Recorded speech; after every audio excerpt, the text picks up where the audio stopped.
كمي توعدو تخاتلتي مدبات ماكل جول سبورت نلوم سولس 26 جنبت كالايزر تحس على تاوزينات سبورت حيزنا تقربنا لنا مكتتالكم باخبروت نعدم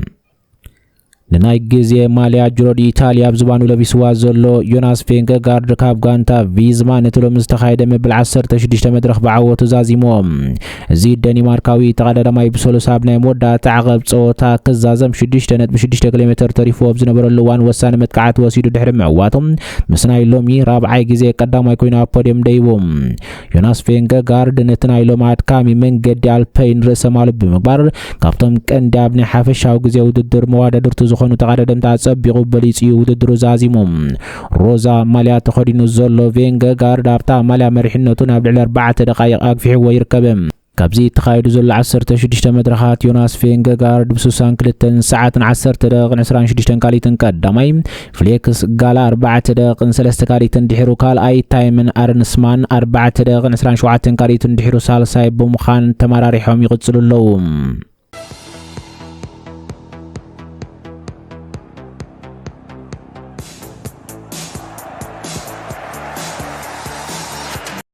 አፍ ክለብ ቸልሲ ከማካፋፋል ኮይኑ ተጻዋይቱ ዝነበረ ናይጄሪያዊ ተጻዋታይ ነበር ጆን ኦቢ ሚካኤል ፓሪስ ሰንት ጀርመን ኣብ ዝመጽናይ ፍጻመ ቻምፒየንስ ሊግ አውሮፓ አርሰናል ክትስዕረያ ክብል አተንቢሁም እዚ አካፋፋል ቸልሲ ነበር ኣብ ዘ ኦቢ ሚካኤል ብሮድካስት ኣብ ዝሃበ መግለጺ ብዛዕባ ሜላታት አርሰናልን አመዛዘም ጸወታ ዘለዋ ዕድላትን ገምጋም በመሃብ ከም ቀድሞ ኣብ አርሰናል ዘሎ ቂምታ ገሊጾም መጀመሪያ ዲያኑ ቻምፒየንስ ሊግ አውሮፓ ኣብ ትሕቲ ጽዑቕ ምክትታል ከም ዘሎ በመግላጽ አርሰናል ከምታ ፕሪሚየር ሊግ ተሕለወሉ ነቶም ዲያኑ ሞጎስ ከም ዘሂቦም ተዛሪቦም ተኸለኸልታ አርሰናል ኣብ ዝዓበ መድረኽ አውሮፓ በኸቢዳ ብሕሪት ክምለሱ ከም ዝኽእሉ ብምግላጽ ብልሓትን ሕግ ናይቲ ጸወታን ዶብ ስለዝጥሕሱ ሜላታት ከም ዝጥቀሙ አጠንቂቖም ቅዲ ጸወታ አርሰናል አንጻር ከም በዓል ፒኤስጂ ዝኣመሰላ አትሌቲካውያን ጋንታታት ቀይሕ ካርድ እንተደኣ ረኺባ ድማ አርሰናል ኢዳ ክትብ ምዃና ኣስሚሩሎም እዚ ተጻዋታይ ነበር ንታክቲካዊ ኣቀራርባ አርሰናል ዝሕፍር ክብል ብምግላጽ አመዛዘም ጸወታ ክትጻወት ከም ዘይግባ ገሊጾም ሚካኤል ዋላኳ ከቢድ ነቕፌታ ንፒኤስጂ ዘሎ ንጹር ደገፍን እንተሃበ ኣብ ኩዕሶ እግሪ ዝኾነ ነገር ይከኣልዩ ስለዚ ዋንጫ ይወስድን የሚል ክዛረብ ኣይክእልን ክብል ንእሽቶ መጠንቀቕ ተሂቦም እዚ ከምዚኢሉ እንከሎ ኣብ ማሕበራዊ መራኸቢታት ደገፍቲ አርሰናል ነቲ ኣሉታዊ ትንቢት ብሓጎስ ብምቕባል ሚካኤል ቅድሚ ሕጂ ፀረ አርሰናል ዝብሎ ዝነበረ መብዛሕትኡ ግዜ ኣብ መወዳእታ ንአርሰናል ንምድጋፍ ምዃኑ ብዋዛ ክገልጹ ተራእዮም ጋሪ ኔቭል ቦጎኑ ጋንታ ሚካኤል አርቴታ ባጉ ዋንጫ ፕሪሚየር ሊግ ብምዕታር ንምማል ዘጸግም ዓወት ኳ እንተረኸበትም ፒኤስጂ ግን ብሰንኪ ዓወት ኣተሓሳስባን ኣብ ትሕቲ ሉዊስ ኤንሪኬ ብዘለዋ ዓለም ለኻዊ ደረጃን ተፈታዊት ምዃና ገሊጾም እዘን ክልተ ዓበይቲ ጋንታታት ኣውሮፓ ቡዳፔስት ሃንጋሪ ቀዳም 30 ጉንበት 2026 ክረኸባ ቆጽራ ሒዘን ኣለዋ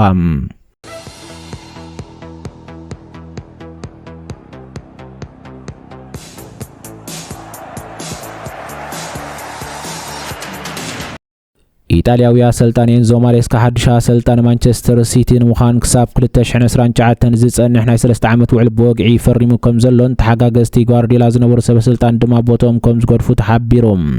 ጊላምስ ጋር ተጻዋቲ ፋብሪዚዮ ሮማኖ ሄርዊጎ ዝብል ኣርእስቲ ሂቡ እቲ ስምምዕ ሚእታዊ ተዛዚሙን ከም ዝተፈረመን ኣረጋጊጹሎም እዚ ቁልጡፍ ሽመት ድሕሪ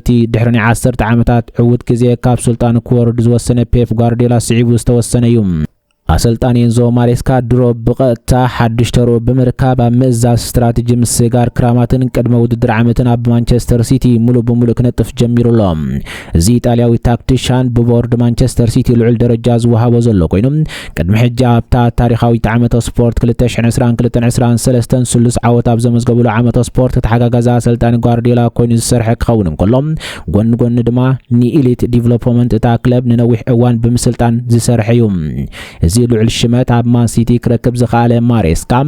ኣብ ቸልሲ ኣብ ዝነበሮ ስልጣን ኣብ ወርሒ ጥሪ ድሕሪ ምግዳፍ እዩ ፍልስፍና ኩዕሶ እግሪ ጓርዲዮላ ክቕጽሎ ፍጹም ታክቲካዊ ወራስ ኮይኑ ክሰርሕ ብሲቲ ቀዳምነት ተዋሂብዎ ጸኒሕሎም ከም ውጽኢት ድማ ማንቸስተር ሲቲ ድሕሪ ጓርዲዮላ ዝርከቡ ሰራሕተኛታት ፔፕ ላይንደርስ ኮሎትረ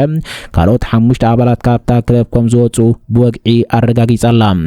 እዚ ጃምላዊ ምፍናው ከም ኣብ ላዕሊ ዝተጠቕሰ ኣሰልጣኝ ፔፕ ጓርዲዮላ ድሕሪ 10 ዓመት ብወግዒ ካብ ስልጣን ምውራዱን እውን ምምጻእ ሰልጣኒ ኤንዞ ማሬስካን ዝተሓወሰ እዩ እዚ ማለት ድማ ሰልጣኒ ማሬስካ በዓሉ ዝቆፀሮም ኣባላት ቴክኒካዊት ጋንታን ምምጻእ መንገዲ ይጸርግ ከም ዘሎ ክነገር እንከሎ ሰልጣኒ ሴት ፒስ ጄምስ ፈረንሳ ግን ምስታ ክለብ ክጸንሕ ትጽቢት ይግበረሉ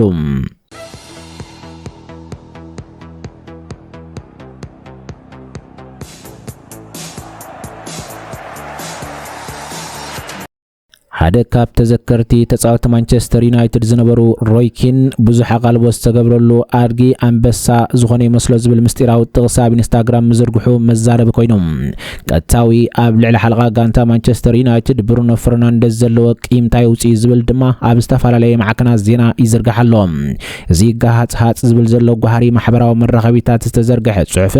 ኣብ መንጎ ሓልቓ ጋንታ ዩናይትድ ነበርን ናይ ሕጂ ሓልቓ ጋንታን ዝቐነየ ናይ ቃላት ኩናት ናብ ዝለዓለ ጥርዙ ኣብጽሒዎ ይርከብ ኣብ ናይ ንግሆ መደብና ከም ዘቕርብናዮ ሮይ ኪን ተሓሳስባ ፈርናንደዝ ብምንቃፍ ዩናይትድ ንኖቲንጋም ፎረስት ኣብ ሰዓረቱ ልግጥም ድሕሪ ጸወታ ንተግባራት ፈርናንደዝ ሰርከስ ክብል ብምጽዋዕ እታ ኣካፋፋሊ ካብ ዓወት ጋንታ ንላዕሊ ንውልቃዊ ክብረ ወሰን ቀዳምነት ሂብዎ ክብል ከሲሱ ነይሩ እዩ ፈርናንደዝ ድሒሩ ነቕፌታ ኣካል ኩዕሶ እግሪ ምዃኑ ፈሊጡ እኳ እንተተቐበሎም ሰባት ብዛዕባኡ ሓሶት ዝተሓወሶ ቃላት ከውፅኡ ከም ዘይጻወር ግን ገሊጹ እዩ ፈርናንደዝ ንነቕፌታ ሮይ ኪን ብግልጺ ሓሶት ኢልዎም ናሰልጣን ነበሩ ኦሌግናር ሾልሻየር ከይተረፈ ንኪን ብቐጥታ ንክረኽቦ ቁጽሪ ቴሌፎን ክቦ ከም ዝሓተተ ድማ ጸብጸባት ይገልጹ ቃለም ሕተት ፈርናንደዝ ምስ ወፀ ድሕሪ ሂደት ሰዓታት ድማ ሮይ ኪን ኣብ ኢንስታግራም ጽሑፍ ዘለዎ ስእሊ ሰቂሉ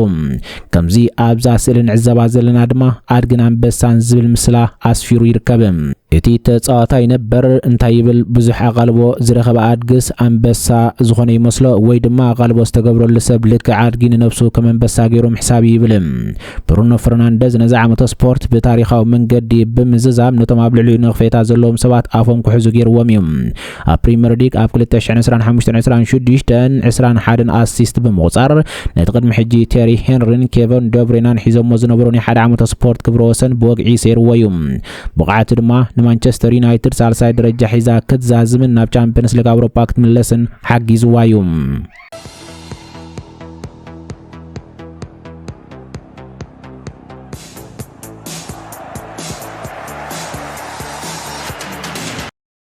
ኣብ ካልእ ዜና አሰልጣኝ ክለብ አርሰናል ሚኬል አርቴታ ኣብ ዝክራማት ንተጻዋታይ ክለብ አስቶን ቪላ ሞርጋን ሮጀርስ ንምፍራም ኣብ ዝግበር ዘሎ ጻዕሪ ብውልቁ ይመርሖ ምህላው ተገሊጹ አርሰናል ኣብዚ ቀረባ ዋንጫ ፕሪሚየር ሊግ ድሕሪ ምዕዋታ ብዳይሬክተር ስፖርት እታ ክለብ አንድሪያ በርታ ዝምራሕ ዘሎ ቦርድ ናይታ ክለብ ነዚ ወዲ 23 ዓመት ተጻዋታይ ከም መግለጽ ሓጎስ ንምፍራም ውሽጣዊ ዓብላልነቱ ንምዕቃብ መምርሒ ሂብሎም አስቶን ቪላ ሮጀርስ ዋላኳ ትጽቢት ዝግበረሉ ናይ ጨረታ ኩናት ናይ መጀመርያ ዋጋውን ኣብ 100 ሚሊዮን ፓውንድ ክቐርብ ዝኽእል እንተኾነ ብውሕዱ 80 ሚሊዮን ፓውንድ ዋጋ ከም ተወግን ጸብጸባት ይገልጹ አርሰናል ብወግና ድሮምስ ወከልቲ ሮጀርስ መባእታዊ ዝርርብ ኣካይዳ ከም ዘላ ይንገረላ አርሰናል ካብ ቸልሲ ማንቸስተር ዩናይትድ ብርቱዕ ውድድር ከም ዝገጥማን ክልቲአን ክለባት እውን ነዚ ኣባል ሃገራዊት ጋንታ እንግሊዝ ዝኾነ ሃገራዊ ተጻዋታይ ብጽኑዕ ይከታተሉ ኣለዋ አርቴታ ነቲ ኣብ ዝሓለፈ ዓመት ብሉጽ መንሰይ ተጻዋታይ ፕሪሚየር ሊግ ዝተሸመ ተጻዋታይ ብሰንክቲ ዝዓዮ ብዙሕ ዕዮታት ንመስመር መጥቃዕቱ ማሐሽ ተጻዋታይ ገይሩ ዝሪኦም ናብ ኤምሬትስ ምምጻእ ኣብ መጻኢ ዕድል ናይቶም ክልተ ምስ ምውጻእ ዝተኣሳሰሩ ጋብሪኤል ማርቲኔልን ሊያንድሮ ትሮሳርድ ግን ከቢድ ጥርጣሬ ከስዕብ ይኽእል እዩ ሞርጋን ሮጀርስ ኣብ ትሕቲ ኣሰልጣን ኡናይ ኤምሪ ዘመዝገበ ሓያል ብቕዓት ናስቶን ቪላ ዋንጫ ኤውሮፓ ሊግ ትዕወት ኣብቲ ናይ ፍጻመ ጸወታ ሾቶ ከመዝግብን ከሎ ኣብ ኩሉ ውድድራት ድማ 14 ሾቶታትን 12 ኣሲስትን ኣበርክቶ ገይሩሎም ኣስቶን ቪላ ምስ ሓደ ቀንዲ ተጻዋታይ ክትፈላለየ ፈቃደኛ እኳ እንተዘይኮነትም ኣብ ዙርያ ሕግታት መኽሰብን ዘላቕነትን ዝፍጠር ዘሎ ፋይናንሳዊ ጸቕጢ ግን ኣብ ግምት ክትእትዎ ክትግደድ ትኽእል እያ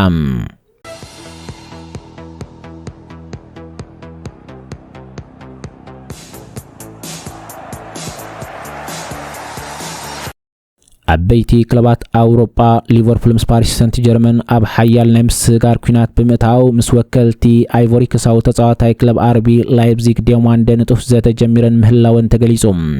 ጀርመናዊት ክለብ አርቢ ላይፕዚግ ናብ ዕዳጋ ክወርድ ልዕሊ 100 ሚሊዮን ዩሮ ወይ 86 ሚሊዮን ፓውንድ ዝበጽሕ ዋጋ ኣቐሚጣላ እዛ ናይ ቡንደስሊጋ ጋንታ ንዲያማንደ ዝቕጽል ዓመት ስፖርት ኣብ ከብሓ ክተጽንሐያ ትመርጽ ወሰኽ ደሞዝን ናይ መፋትሒ ዓንቀጽን ዘለዋ ሓድሽ ውዕል ኣቕሪባ እኳ እንተላ እቲ ተጻዋታይ ግን ክወጽእ ድልው እዩ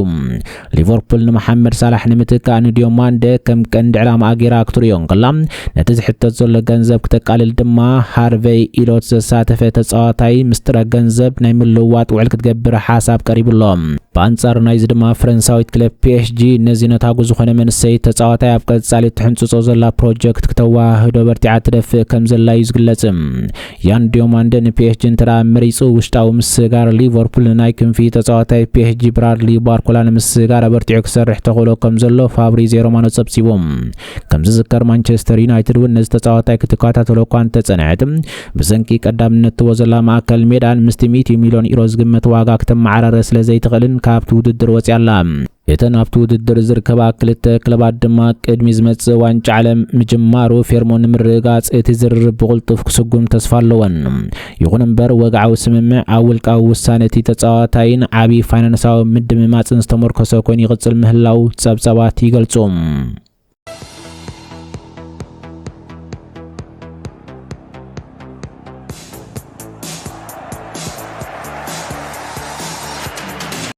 እንግሊዛዊት ክለብ ማንቸስተር ዩናይትድ ኣብ ዓለም ካልአይቲ ዝኸበረት ናይ ኩዕሶ እግሪ ክለብ ምዃና ፎርብስ ኣብ ዘውፅኦ ስታቲክስ ኣፍሊጡ ብመሰረት ፎርብስ ዝገበሮ ፋይናንሳዊ መለክዒታት ካብ 6.5 ቢልዮን ክሳብ 6.6 ቢልዮን ዶላር ዝግመት ገዚፍ ዋጋ ከም ዘለዋ ጸብጻብ እቲ ኩሉ ኣብ ግምት ኣትዩ መስርዕ ዘቐምጥ ትካል ይሕብር ወላኳ ዩናይትድ ኣብ ሰፊሕ ምዕራፋት ዳግመ ህንጸት እንተገጠማ ሓሓሊፋ ድማ ናብ ቻምፒየንስ ሊግ ኣውሮፓ ክትሓልፍ እንተዘይጸንሐት ትካላዊ ንግዲ ሓይልታ ክለብ ግን ዳርጋ ካብ ኩሎም ዓለም ለኻውያን ተወዳደርቲ ትካላት ከይተረፈ ክቕጽል ጸኒሕሎም ማንቸስተር ዩናይትድ ኣብ ኤሊት ዓበይቲ ክለባት ዓለም ሪያል ማድሪድ ተኸቲላ ክትስዕብ እንከላ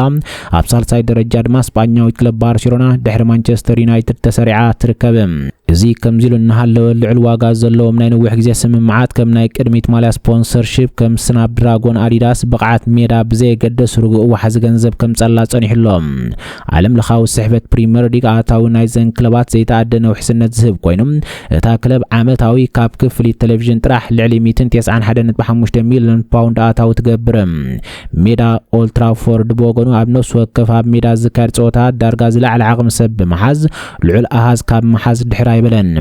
እዚ ድማ መዳርክቲ ዘይብሉ ወሳነ ኣታዊታት ከም ጻላ ክኢሉሎም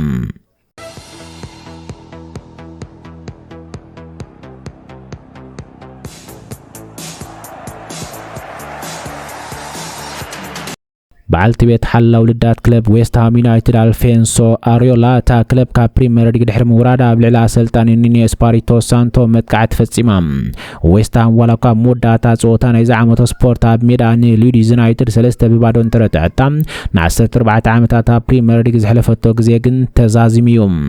ቶተንሃም ኣብ ልዕሊ ኤቨርተን ሓደ በባዶ ብምዕዋት ንህላው ኣብ ዘረጋገጸትሉ መበል 18 ደረጃ ዝነበረት ዌስት ሃም ድማ ብኽልተ ነጥቢ ተሪፋ ክዛዝም ምኽኣላ ተንዓወት ውጽኢታ ኣገዳስነት ዘይብሉ ኮይኖም እዚ ከምዚልን ኮሎ በዓልቲ ቤት አሪዮላ ማሪዮን ኣብ ማሕበራዊ መራኸቢታት ናሰልጣን ኑኒ ኤስፓሪቶ ሳንቶን አሰልጣን እታ ክለብ ነበር ግራሃም ፖተርን ዕላማ ብምግባር ዌስት ሃም ሙራዳ ተሓተት ምዃኖም ወቂሳ ማሪዮን ኣብ መጀመርያ በዓል ቤት አሪዮላ ኣብ 2023 ዋንጫ ኮንፈረንስ ሊግ ሒዙን ኮሎ ዘርኢ ስእሊ ብምልጣፍ ፖተር ኣብ መጀመር ናይ ዝዓመቶ ስፖርት ኑኒ ኤስፓሪቶ ሳንቶ ድማ ኣብ መወዳእታ ክትብል ጽሒፋ ብዘካዚ ማሪዮን ናሰልጣን ኑኒ ኤስፓሪቶ ሳንቶ ብዘይ ፍሉይ ምኽንያት ንሰብኣያ ኣብ መቀየር ወንበር ከም ዘቀመጦ ከሲሳ መጀመርያ ናይ ዝዓመቶ ስፖርት ብዘይ ምኽንያት ቆጽሉ ድማ ኣብ ቃላይ ብረ ናይ ዝዓመቶ ስፖርት ብዘይ ፍሉይ ምኽንያት ግን ከኣ ይቅሬታ ክትብል ጽሒፋላ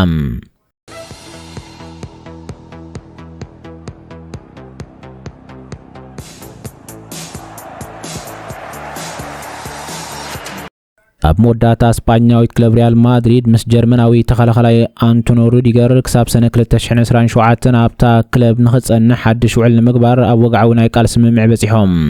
ወላኳ ወከልቲ ሩዲገር ኣብ መጀመርያ ን2 ዓመት ከናዋሕ ደፊኦም እንተነበሩ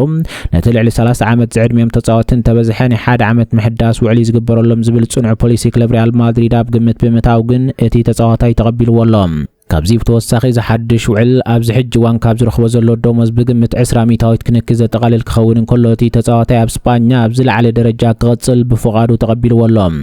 እቲ ውዕል ዝዛዝም ወርቃቕቲ እታ ክለብ ነቲ ወግዓዊ ሓበሬታ ኣብ ዙርያ ቀጻሊ ውሽጣዊ መደባታ ምርጫ ክተዋህዶ መደብ ኣለዋ። ሩዲገር ኣብ ሚያዝያ 2022 ኣብ እንግሊዝ ምስ ቸልሲ እናሃለወ ምስ ሪያል ማድሪድ ንፈለማ እዋን ብቓላት ስምምዕ ከም ዝገበረ ዝዝከር እዩ። እቲ ናይ መሰረት ስምምዕ ንቸልሲ ብነጻ ገዲፉ ምስ ወፀ ናይ 4 ዓመት ውዕል ክፍርም ምኽንያት ኮይኑ እዩ። سلام كتتالكم نمسكن حجي زبلنا مدبات سبورت نظم كنكاتاتلهم زيصنحنا يمسلو نيروم ابز قصل مدب بخالي تحستو كساب نرخب ابزلنا يو سلام نخلنا